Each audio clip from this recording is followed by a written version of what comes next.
Hello friends, எல்லாருக்கும் வணக்கம். Welcome back to homely princess channel. இன்றைக்கி நம்ம சேனலில் குழந்தைங்களுக்கான வெயிட் கெய்னிங் ஸ்நாக் ரெசிபி பார்க்க போகிறோம். இந்த ரெசிபி வந்து பார்த்திங்கன்னா கொண்டக்கடலை, சீஸ், நெய் இது எல்லாமே வச்சு செஞ்ச ஒரு ரெசிபி தான்.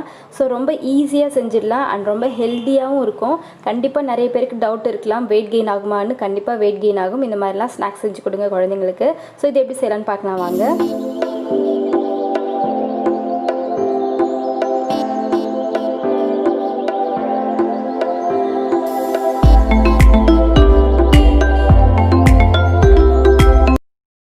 இந்த ரெசிபி செய்கிறதுக்காக நான் முதல் நாள் நைட்டே வந்து கடலையை நல்லா வாஷ் பண்ணிவிட்டு தண்ணி ஊற்றி ஊற வச்சுருந்தேன்.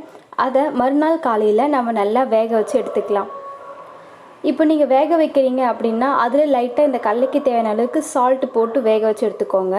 நல்லா நமக்கு கடலை வெந்து வந்திருக்கு. இதை நான் என்ன பண்ண போகிறேன்னு பார்த்தீங்கன்னா, எல்லா கடலையோட தோலையும் பிரித்து தனியாக வச்சுக்க போகிறேன். இப்போது கடலை தனியாக தோல் தனியாக இருக்கும். ஏன்னா நான் இதை வந்து மசிக்க போகிறேன்றதுனால தோலோடு இருந்தால் குழந்தைங்களுக்கு அந்தளவுக்கு சில குழந்தைங்க சாப்பிட மாட்டாங்க. அண்ட் இந்த ரெசிபி செய்கிறதுக்கு தோல் இல்லாமல் இருந்தால் தான் ஓரளவுக்கு நல்லாயிருக்கும். அதனால் நான் தோல் உரித்து எடுத்து வச்சுருக்கேன். இப்போ இதை ஒரு பவுலுக்கு மாற்றிக்கலாம். இதில் நான் வந்து சீஸ் துருவி ஆட் பண்ணிக்க போகிறேன். பாதி சீஸை வந்து நான் செய்யும்போது அஸ்வத் குட்டி வந்து கடிச்சு வாங்கிட்டு போயிட்டாரு. அதனால தான் கொஞ்சம் மீதி பாதி வச்சு நான் வந்து துருவி போடுறேன். ஸோ இப்போ சீஸ் எல்லாமே துருவி போட்டுக்கோங்க. நீங்கள் எந்த பிராண்ட் வேணாலும் வாங்கிக்கலாம். ஸோ இப்போ நான் வந்து இதை நல்லா கை வச்சு மசிச்சிக்க போகிறேன். நீங்கள் ஸ்பூனில் வச்சு மசிச்சிங்கன்னா அந்தளவுக்கு மசியாது. அதனால தான் நான் வந்து கை வச்சே மசிக்கிறேன். அண்டு நீங்கள் மசிக்கும் போதுமே வந்து பார்த்திங்கன்னா ஃபுல்லாக நல்லா ஃபைனாக வந்து மசிச்சு எடுத்துக்க வேண்டாம். அந்த கடலை வந்து கொஞ்சம் க்ரன்ச்சியாக இருக்கட்டும். அதாவது சாப்பிடும்போது அந்த வாயில் தட்டுப்பட்டால் கொஞ்சம் சாப்பிட்றதுக்கு நல்லாயிருக்கும், குழந்தைங்களுக்கு பிடிக்கும். அதனால் பார்த்திங்கன்னா ஒரு பாதி கடலைலாம் அப்படியே இருக்கும்.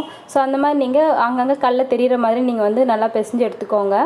இப்போது நான் அந்த கடலை எல்லாம் இந்த மிக்சரை வந்து நான் பவுல் மாதிரி பண்ணி அந்த ஒரு கட்லெட் ஷேப்புக்கு நான் வந்து பண்ணிக்கிறேன். இல்லை வடை ஷேப்பு, ஏதோ ஒரு ஷேப்பில் நீங்கள் உங்களுக்கு பிடிச்ச ஷேப்பில் நீங்கள் ஏதாவது பண்ணி எடுத்துக்கோங்க. இப்போ இதை நான் வந்து என்ன பண்ண போகிறேன்னு பார்த்தீங்கன்னா, தோசை பேன் ஹீட் பண்ணி அதில் நெய் ஸ்ப்ரெட் பண்ணிவிட்டு நல்லா ஹீட் ஆனதுக்கப்புறமா நம்ம இந்த மாதிரி தட்டி வச்சுருக்கோம் இல்லையா அந்த பேட்டிஸ், அது எல்லாத்தையும் இதில் வந்து போட்டு ஹீட் பண்ணிக்கலாம். ரெண்டு பக்கமும் நல்லா கோல்டன் கலர் வர அளவுக்கு நீங்கள் மீடியம், ரொம்ப ஸ்லோ ஃப்ளேம்லேயே வச்சுக்கோங்க. ஏன்னா உள்ளே நல்லா கொஞ்சம் அந்த சீஸ் எல்லாம் வந்து மெல்ட் ஆகணும். அதனால் மீடியம் ஃப்ளேமில் வச்சு நல்லா கொஞ்சம் இந்த மாதிரி ரெண்டு பக்கமும் திருப்பி போட்டு எடுத்துக்கோங்க. நமக்கு ரொம்பவே சிம்பிளாக சூப்பரான இந்த ரெசிபி ரெடி ஆகிடுச்சு. இது அவ்வளோதான், வேறு ஒன்றுமே பண்ண வேண்டாம். இந்த ஸ்நாக் ரெசிபியை மென்று சாப்பிட்ற எல்லா குழந்தைக்குமே கொடுக்கலாம். இதுக்கு வயசெல்லாம் எதுவும் கிடையாது. ஸோ நீங்கள் இதை ட்ரை பண்ணி பாருங்கள். இப்போ அப்படியே நீங்கள் என்ன பண்ணுறீங்கன்னா, ஒரு பிளேட்டுக்கு ட்ரான்ஸ்ஃபர் பண்ணிவிட்டு மேலே சீஸ் துருவி நீங்கள் சர்வ் பண்ணாலும் ஓகே, இல்லை கெச்சப் வச்சு உங்கள் குழந்தைக்கு கொடுத்தாலும் ஓகே. அது உங்களுடைய விருப்பம். இல்லை அப்படியே கூட சில குழந்தைங்க சாப்பிடுவாங்க.